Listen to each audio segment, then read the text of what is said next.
რატომ ვერ დავამარცხეთ კიბო კაცობრიობამ ამდენი ხნის განმავლობაში? რა არის კიბოს მკურნალობის მომავალი 5, 10 ან 20 წლის პერსპექტივაში? კიბო არ არის ერთი დაავადება და ყველაზე დიდი პრობლემა იწყება აქ, რომ ძალიან ბევრნაირია და ინდივიდუალურ დონეზეც ბევრნაირია. მაგალითად, ვერ იტყვი, რომ ერთი მკურნალობა, თუნდაც ერთი სიმსივნის, იმუშავებს ყველა ადამიანზე. არა.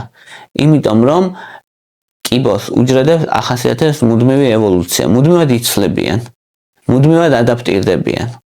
კიბოს უჯრედები ძალიან გავს ადამიანის უჯრედებს. ადამიანის ნორმალური უჯრედები გადაგვარდება, იწყებს უკონტროლო ზრდას, წლების განმავლობაში იზრდება ჩუმად, ადამიანის საერთოდ ვერაფერს ვერ გრძნობს, გონია რომ ჯამრთელია და როცა სიმსივნე რაღაც დონეს მიაღწევს, ეს დონე არ ნიშნავს იმას, რომ იყოს უზარმაზარი, შეიძლება არც იყოს უზარმაზარი, მაგრამ დაიწყებს სისხლში მეტასტაზების გაშვებას.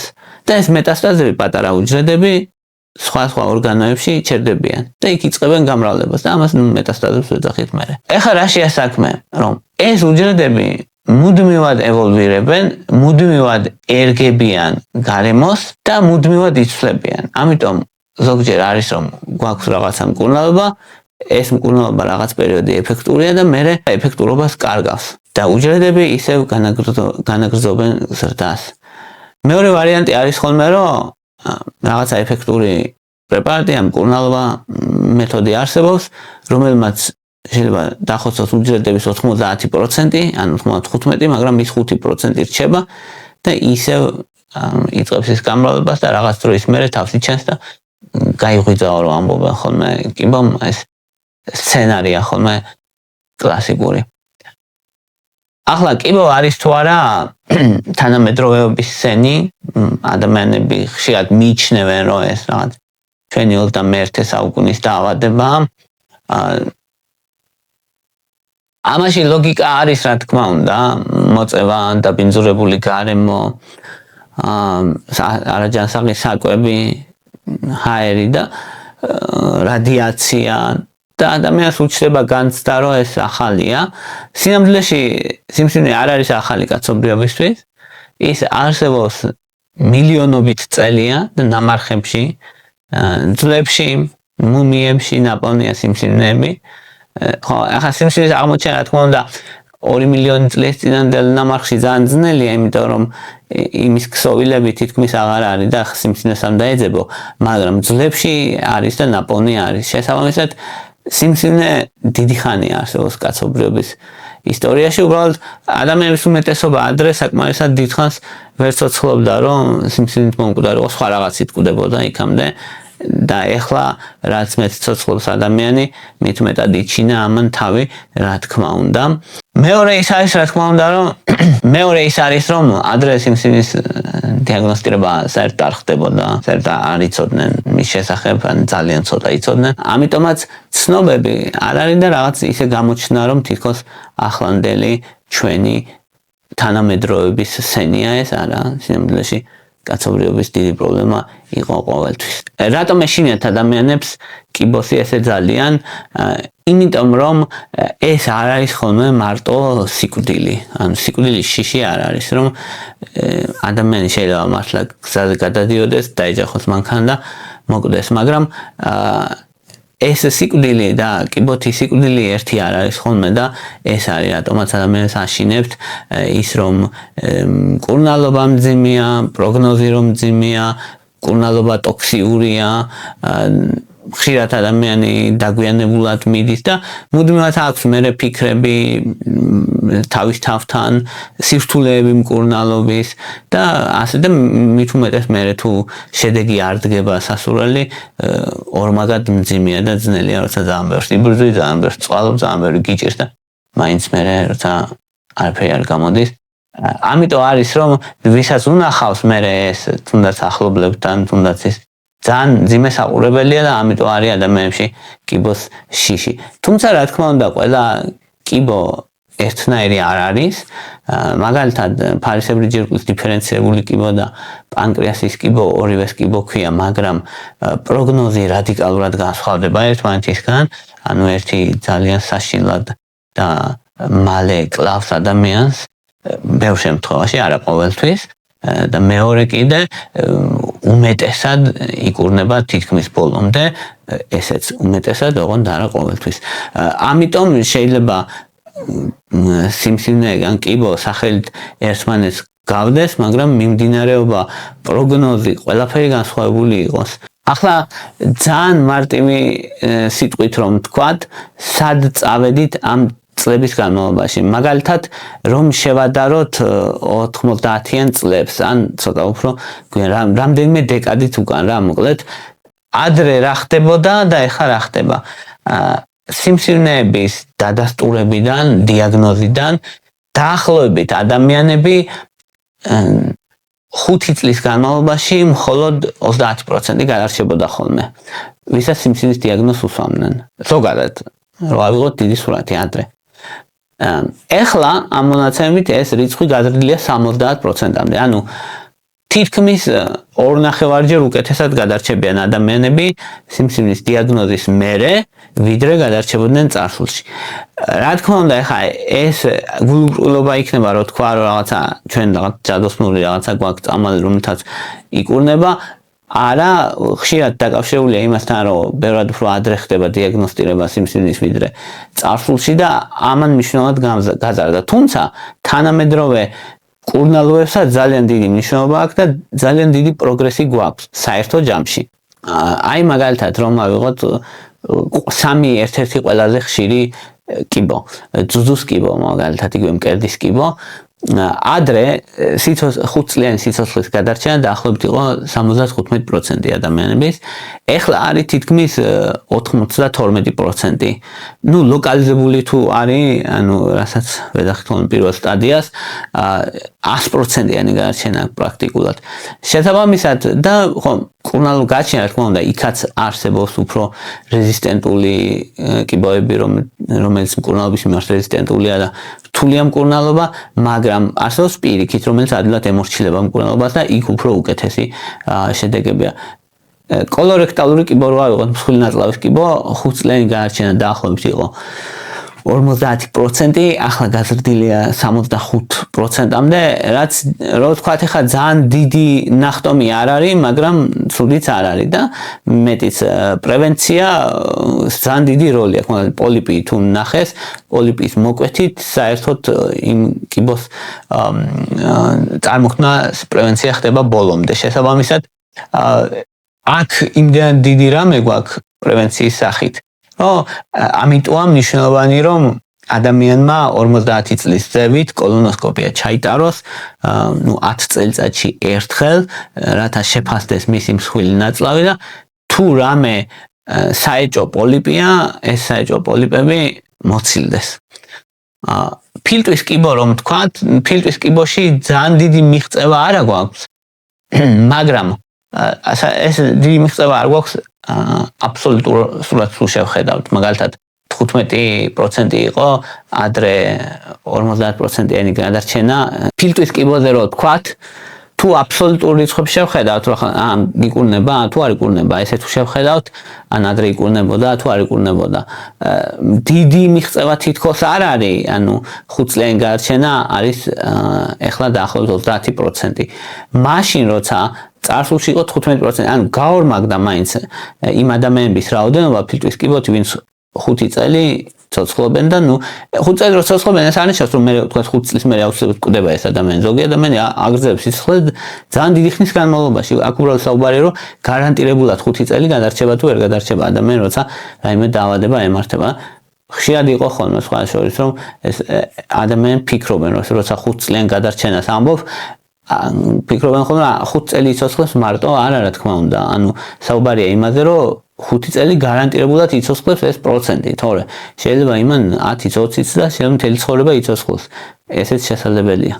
ახლა რა დიდი მიღწევები გვაქვს, რაც საინტერესოა კიბოს მკურნალობაში. პირველი არის იმუნოთერაპია. მოკლედ, იმუნოთერაპიის აზრი არის ეგეთი რამე, რომ სიმსივნე თრგუნავს იმუნურ სისტემას, იმუნურ უჯრედებს და ჩვენი იმუნიტეტი ვერ ცნობს სიმსივნურ უჯრედებს, იმიტომ რომ ის თრგუნავს მათ. იმუნოთერაპიის აზრი არის, რომ იმუნურ უჯრედებს, T-ლიმფოციტებს მაგალითად უთხრას, რომ აუშვას ამ მოხრუჭს, ანუ უთხრას, რომ მიდი შენ იცანი სიმსივნური უჯრედები და დაესხი თავს.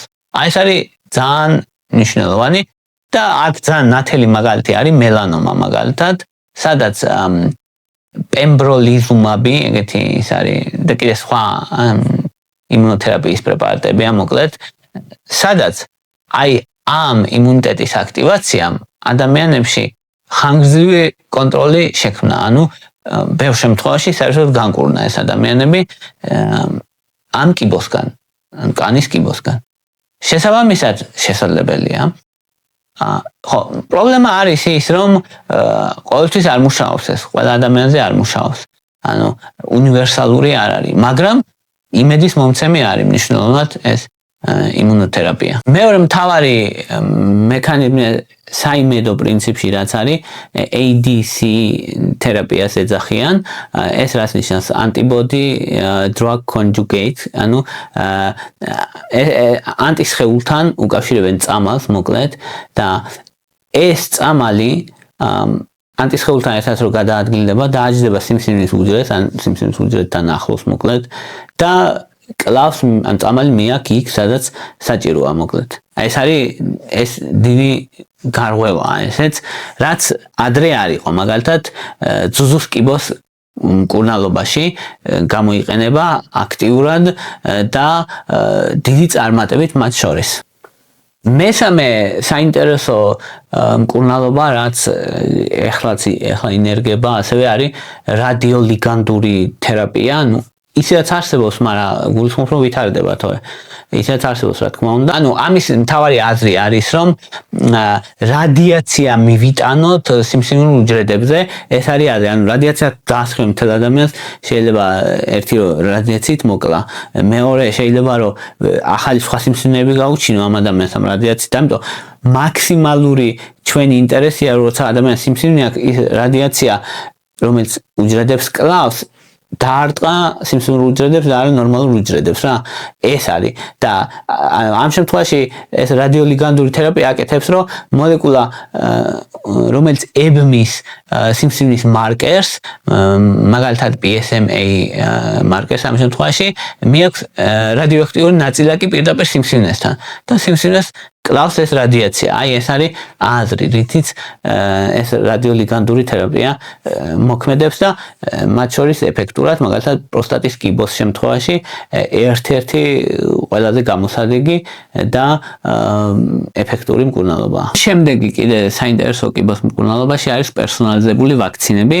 ეხლა ეს პერსონალიზებული ვაქცინების აზრი რა არის, რომ ეს არ არის ჩვეულებრივი ვაქცინა, რომ გავკეთო ადამიანს რაღაც დაავადება არ დაემართოს. ეს არის ვაქცინა, რომელიც უკვე არსებული კიბოსთვის გამოიყენება. აზრი რა არის ახლა, რომ სიმსივნე მუდმივად ქმნის რაღაცა მოლეკულებს, რომელიც დამახასიათებელი არ არის ჩვეულებრივი უჯრედებისთვის. და ამ მოლეკულებს თავისივე უჯრედების ზედაპირზე გამოუშვებს და მე სისხლშიც გამოუშვებს. ჩვენ თუ მოვახერხებთ, რომ აღმოვაჩინოთ ეს მოლეკულები, რომელიც სიმსივნისთვის არის დამახასიათებელი და არა სხვა უჯრედებისთვის. და დავგეშოთ ჩვენივე იმუნური სისტემა, რომ იმ უჯრედებს ებრძოლოს. აი ეს არის პერსონალიზებული კიბოს ვაქცინების აზრი. რომ ანუ ჩვენი იმუნური სისტემას ვასწავლოთ, აქტივაცია გაუკეთოთ, რომ ამოიცნონ და დაარტყან სიმსივნის უჯრედებს და არა სხვა უჯრედებს. ესეც სხვადასხვა მელანომის შემთხვევაში ძალიან ეფექტური იყო ეს მერკის და მოდერნას mRNA ვაქცინა, რომელსაც ჰქონდა მაღალი ეფექტურობა ძალიან. ოღონდ აქაც არის პრობლემები, აქაც არის ფიქრობთ, რომ ძალიან ესე უბრალოდ ტექნიკის ამბავია, ასე არ არის, ანუ ორგანიზმს აქვს უნარი შეცვალოს შეიძლება ხელოვნურმა ინტელექტმა ზუსტად ვერ აღმოაჩინოს ეს ანტიგენი და სხვა პრობლემების გამო შეიძლება ეფექტი არ ქონდეს ამ ვაქცინას, ანუ 100%-იანი ესეც არ არის. თუმცა მნიშვნელოვანი გარღვევა გვაქვს.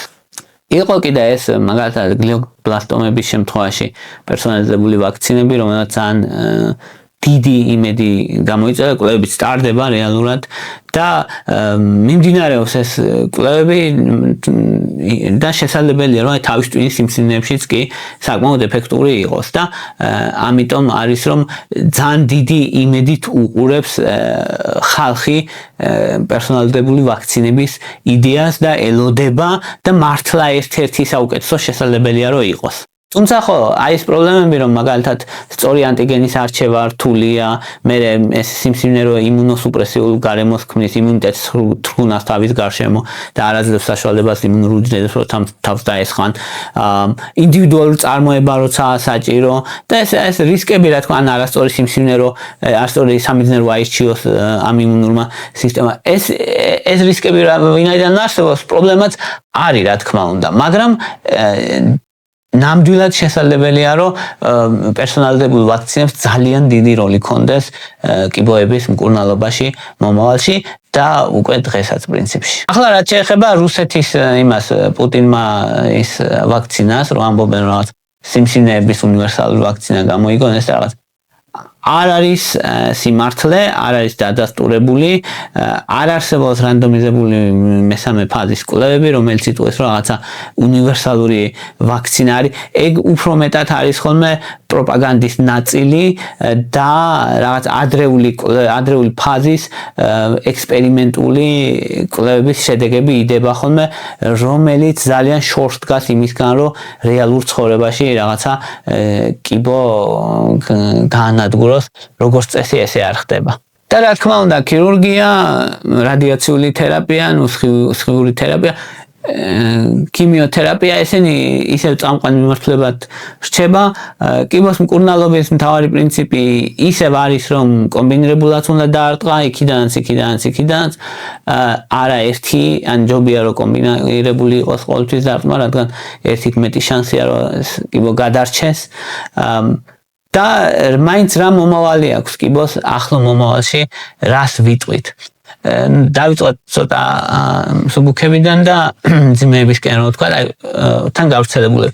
ფარისებრი ჯირკვლის კიბოზე მაგალითად უმეტესად ეს მართვადია ისე რომ და იქნება მართვადი მომავალში უფრო მეტად რა თქმა უნდა რომ უმეტესად რომ ადამიანი მაგით არ მოკვდეს ამ დაავადებით რა. შეიძლება კონდეს, შეიძლება ის ნელა სადღაც იზრდებოდეს რაღაც, მაგრამ ისე გაიაროს ცხოვრება რომ ამ დაავადებით არ მოკვდეს. აი ეს ანუ თავარი მიზანი მარტო ის კი არ არის რომ ნული კიბოს უჯრედი იყოს ორგანიზმში. შეიძლება ორგანიზმის კიბო კონდეს, მაგრამ ამ დაავადებით არ მოკვდეს, ისე იცხოვროს ის თავისი 80-ან 90 წელი ან რა ვიცი რამდენიცაც იცოცხლებს, რომ ამის გამო კი არა სხვა რაღაცით მოკვდეს სიბერეში ვთქვათ. ხო, ესეც ნიშნავს რომ კიბო პრაქტიკულად დამარცხებულია და მართულია. და ესეთი თითქმის მიღწეულია ფარისებრის შემთხვევაში, თუ არ ეხება ანაპლასტიურ კიბოებს, საშიშ და რთულ ფორმებს, მაგრამ უმეტესად მიღწეულია. ძუძუს კიბოს რაც შეეხება, აქაც მნიშვნელოვანი ხშირად ადრეული თუ არის სრულად იკურნება, მეტასტაზური ფორმა ჯერ კიდე პრობლემაა, მაგრამ უმეტესად ესეც შესაძლებელია რომ ქრონიკულ მკურნალობას დაექვემდებაროს ისე რომ ადამიანმა ამით იცხოვროს და დაახლოებით 10-15 წლის ამბავია. მოკლედ აქ რომ იმდენად შესაძლებელი გახდეს მისი მკურნალობა, რომ თითქმის ყველა შემთხვევა დაექვემდებაროს მკურნალობას. აბსოლუტურად ყველა არა, მაგრამ უმეტესი ნაწილი. ფილტვის კიბოს შემთხვევაში ეს ტარგეტული თერაპია უკვე ქმნის რეალურად სიცოცხლის გახანგრძლივების მნიშვნელოვან პერსპექტივებს, თუმცა ეს დაახლოებით 20-30 წლის ამბავია, რომ რამე მნიშვნელოვანი გარღვევა გქონდეს, იმიტომ რომ ცოტა სირთულეები არის, ფილტვის კიბო მაინც უფრო აგრესიულია, ძნელი სამკურნალოა, მეტასტაზები აქვს, იძლევა ადვილად და ესე მოკლედ ფილტვის კიბოსთან უფრო რთული სიტუაცია. პანკრეასის კიბოს რაც შეეხება, აქ ერთ-ერთი ყველაზე რთულადაა საკითხი, იმიტომ რომ ძალიან აგრესიული სიმსივნეა და რთული სამკურნალოა. დაახლოებით აი 30 პლუს პერსპექტივაა, ეგრე 30-40 წელი, რომ რამე მნიშვნელოვანი გარღვევა იყოს საჭირო და იგივეა ტვინის კიბოებზე და გლიობლასტომებზე, რთულია ძალიან, იმიტომ რომ ადვილად ვერ მიიყვან წამალსაც, blood brain barrier ქვია, ანუ ტვინსა და სისხლს შორის არის ბარიერი, რომელიც არ ატარებს შერჩევითად ატარებს რა კომპონენტებს და შესაბამისად მე ძნელია ტვინში ძალიან ინფილტრაციის გამო და ჰეტეროგენულობის გამო, სხვადასხვა მიზეზების გამო, მოკლედ ტვინის სიმსივნეების მკურნალობაც ეგეც სადაც 40 წლის პერსპექტივაა, თუმცა რეალური გარღვევები მანდაც იქნება მაღალი ალბათობით.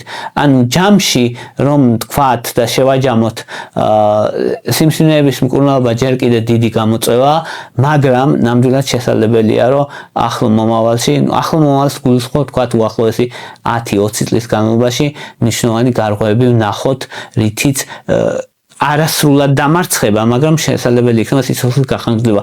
აქ მე არ ვისაუბრე პრევენციაზე, არ ვისაუბრე იმაზე, რომ ადრეულ დიაგნოსტირებაზე, მაგალითად ახლა სისხლის ტესტებზე მუშაობენ სიმსივნეების და ზოგ შემთხვევაში უკვე არის კიდევაც, რომ ძალიან ადრე დაადგინო სიმსივნეის არსებობა ორგანიზმში, სანამ რაიმე საერთოდ სიმპტომებს მოგცემს და რაღაცა. ეგ კიდე ცალკე დიდი მიმართულებაა და საინტერესოა, მაგრამ ამ შემთხვევაში ვსაუბრობდი უკვე როცა განვითარებული სიმსივნეებია იმას რა უშველოთ, თორე ანუ ეგ ხო პრევენცია, სკრინინგი და